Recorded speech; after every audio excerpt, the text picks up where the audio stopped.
So let's talk about the 5 things that the Bible says we should do with money. Now, there's a whole bunch of them, but if you do these 5 over a couple decades, 100% of the time, you will get results that will blow your ever-loving mind. 100% of the time. Because let me just tell you, if you plant corn, don't be shocked if corn grows. As ye sow, so shall ye reap.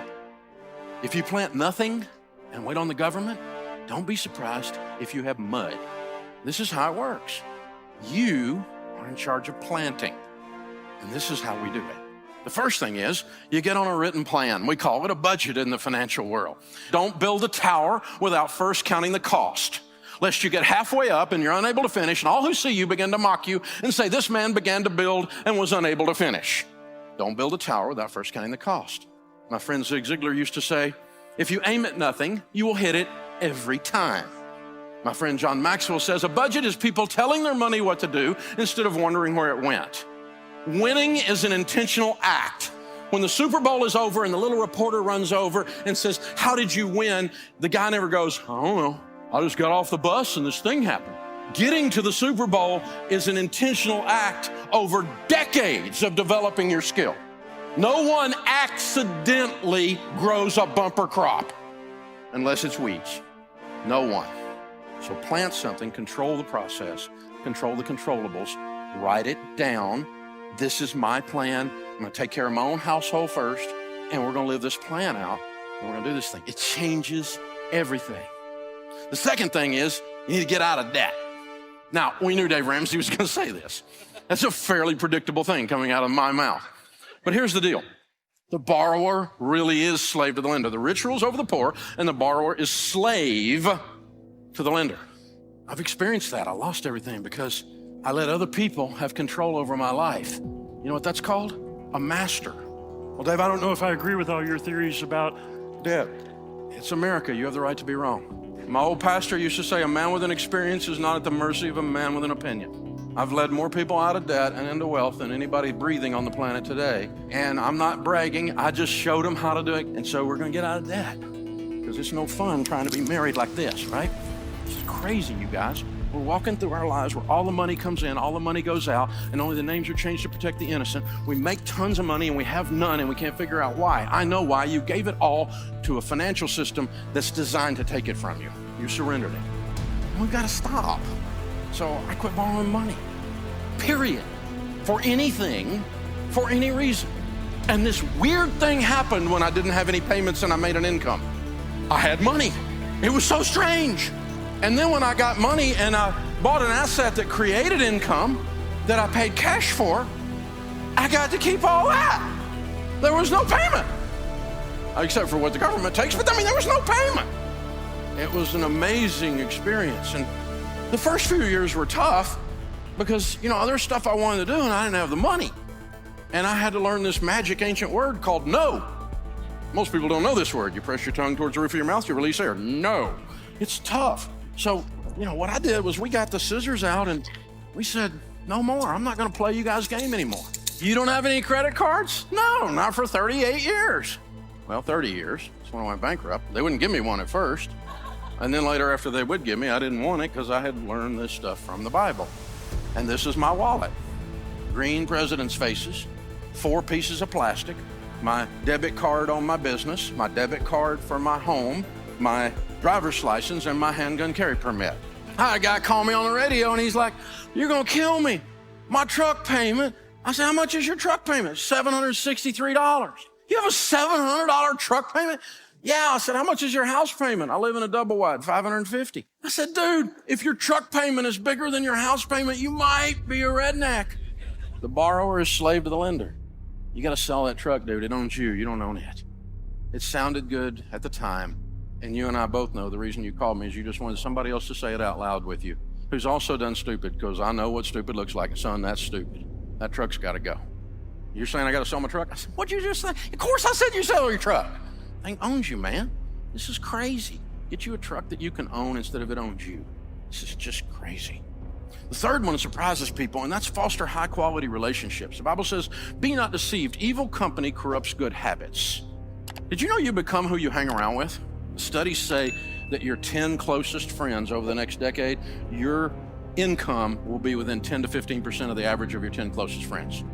And some of you are going, I need some new friends. Well, maybe. I mean, you don't let your little son, your little Johnny run around with the weed head down the street, because you know if you do, he's going to turn into a weed head, right? He comes home talking language we don't talk in our house. You go, where'd you pick that up? Because you didn't pick it up in here. You become who you hang around with. Be not deceived. Evil company corrupts good habits. So hang out with generous people and you will be generous people. Hang out with people who treat their wives with respect, men, and you will find men who treat their wives with respect, and you'll start treating yours that way. It's an amazing thing that happens. It's a weird thing that happens. So choose carefully. Now, I'm not talking about being nice to someone or snubbing other people. I'm nice to anybody. I love people. I love people that are wrong even. I love people, okay? But I'm talking about my crew, the men in my life that shape my language, the men in my life that impact my spiritual walk, my generosity, my thinking in business, and my acumen. Who are the men in my life that are doing that? Ladies, the same thing for you. You're gonna become who you hung around with. The next one is save and invest. See, if you don't have any payments and you got a plan, the first thing you're gonna wanna do is save and invest, because in the house of the wise are stores of choice food and oil. And the rest of that proverb says, and a foolish man devours all he has. If you spend everything you make, biblically speaking, you're a fool. But I have been a fool, big red arrow, fool, fool, fool. I know what being a fool feels like. It feels like being broke, because I spent everything I made. Because I've always been able to make money, I just wasn't able to keep it. I always thought I could out-earn my stupidity. And I tried it for a long time, it doesn't work. Save and invest. You're saving for an emergency fund first. Save 3 to 6 months. Get ready for maybe something like a rainy day. Right? Man. I mean, what if you had no payments and a big $20,000 emergency fund in 2020 happened? Or what if you had $20,000 in payments and no money for emergencies in 2020 happened? Do you have two different results? The answer is yes. In the house of the wise are stores of choice food and oil. And then that leads you to the position to be incredibly, outrageously generous. It's hard to be generous when you're broke. You can be generous and smile and open the door for somebody. But I'm talking about writing a check to feed hungry babies.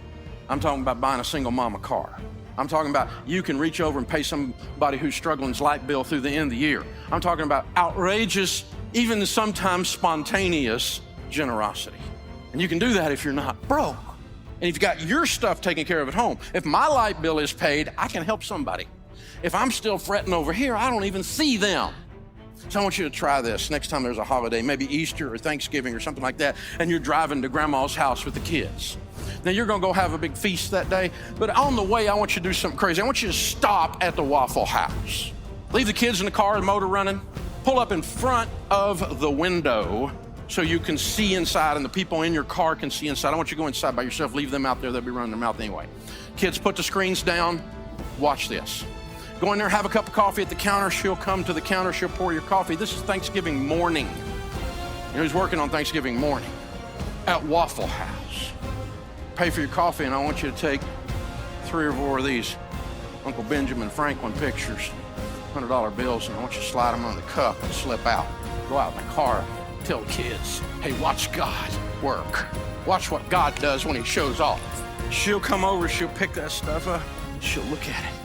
She wonders if it's a trick, because in her life it's been so long since anything good has happened. And then when she realizes it's real, and 100% of the time after she does this, thank you.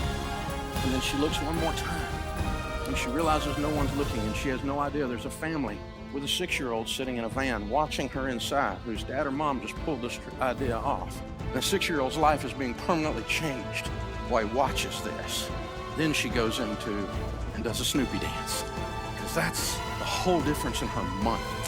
Now, I want you to go spend $300 with your spouse on a really nice night out and enjoy yourself. I want you to learn to enjoy money, but I dare you to have more fun with $300 than that.